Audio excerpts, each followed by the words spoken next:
بسم اللہ الرحمن الرحیم۔ آج کا ہمارا عنوان ہے ہم تشریح کریں گے۔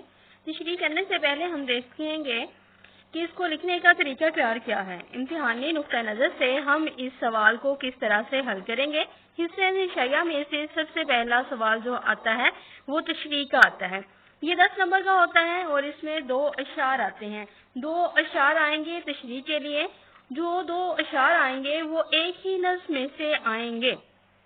اس کے نمبر کچھ اس طرح سے ہوتے ہیں۔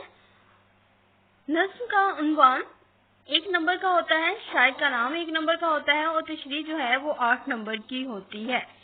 شاعر کا اس میں نام جو ہے وہ درست لکھنا ہے، نہ صرف تخلص لکھنا ہے بلکہ اس کا اصل نام جو ہے وہ لکھنا ہے، اور شاعر جس طرح سے اپنا نام لکھتا ہے اس کا املا جو ہے وہ اسی طرح سے ہونا چاہیے۔ دوسرا یہ کہ جن کی رفتار لکھنے کی اچھی ہے، لکھائی اچھی ہے، لکھنے کی رفتار اچھی ہے، وہ اضافی چیزیں اس میں لکھ سکتے ہیں، جیسے اصل کتاب کون سی ہے، صنف وغیرہ اس کی کون سی ہے۔ پرچی بھی لکھنے سے پہلے ہم جو سب سے پہلے بات لکھیں گے وہ یہ ہوگی، سب سے پہلے ہم سوال نمبر لکھیں گے۔ یہ سوال نمبر کون سا ہے، پہلا ہے، دوسرا ہے، تیسرا ہے، یہ پہلا ہی سوال ہوتا ہے۔ جوابی کاپی پر تشریح طلب اشعار لکھے جائیں گے۔ عنوان اور شاعر کا نام لکھنا ضروری ہوتا ہے۔ نظم کا عنوان اور شاعر کا نام جو ہے وہ لکھنا ضروری ہے۔ 3 سے 4 سطور میں ہم مفہوم لکھ دیں گے، جس سے جو ہے وہ اندازہ ہو جاتا ہے آپ کی سمجھ بوجھ کا۔ اور تشریح سے پہلے الفاظ کے معنی لکھنا ضروری نہیں ہوتا۔ مشکل الفاظ کے معنی جو ہیں وہ اس میں نہیں لکھے جاتے۔ حوالہ جات جو ہے وہ شامل کرنا ضروری ہوتا ہے۔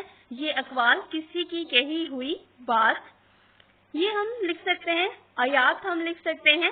ہم ضروری نہیں ہے کہ عربی لکھیں، اس کا ترجمہ لکھا جا سکتا ہے۔ حدیث لکھی جا سکتی ہیں۔ کہاوتیں، ضرب الامثال جو ہیں یہ موقع کے مطابق جو ہیں وہ لکھے جا سکتے ہیں۔ یہاں پہ مناسبت رکھتی ہوں وہاں پہ یہ چیزیں شامل ہم کریں گے۔ اگر کسی اور زبان کا ہے تو وہ ضروری نہیں کہ آپ اس زبان میں لکھیں، بلکہ آپ جو ہے وہ اس کا ترجمہ لکھ سکتے ہیں۔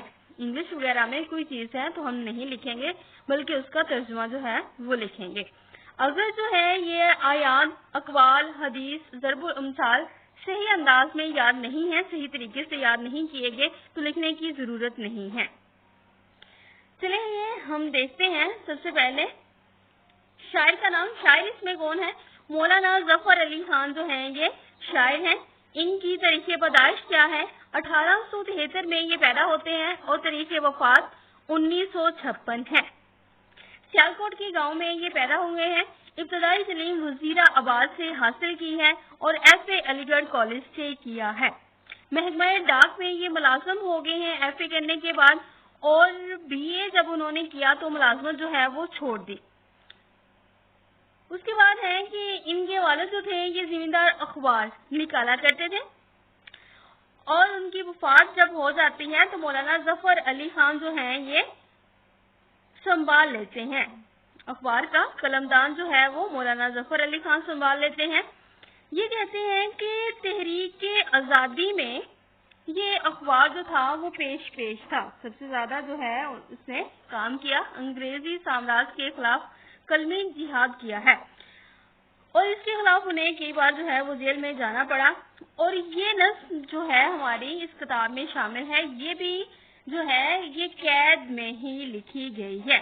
اس لیے کہا جاتا ہے کہ ان کی شاعری جو ہے وہ جوش جذبہ جو ہے وہ زیادہ پایا جاتا ہے۔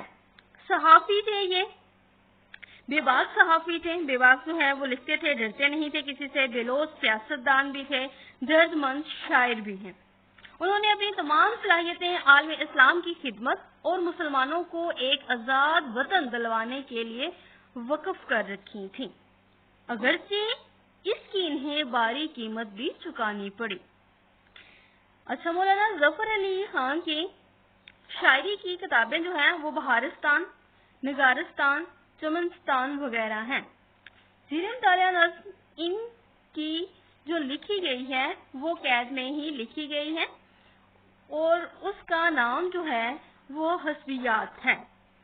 نظم کا عنوان جو کتاب میں ہی شامل ہے وہ یہ ہے، خمستان ازل کا ساقی، خمستان ازل کا ساقی جو ہے یہ ان کی شاعری کی کتاب میں عنوان ہے، لیکن ہماری کتاب میں سال دوم میں سرمایہ اردو میں اس کا جو عنوان ہے وہ ہم دیا گیا ہے۔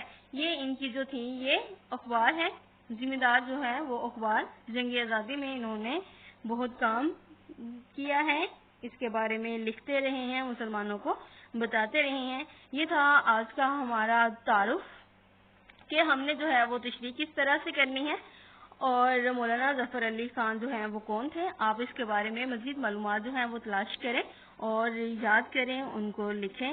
اللہ حافظ۔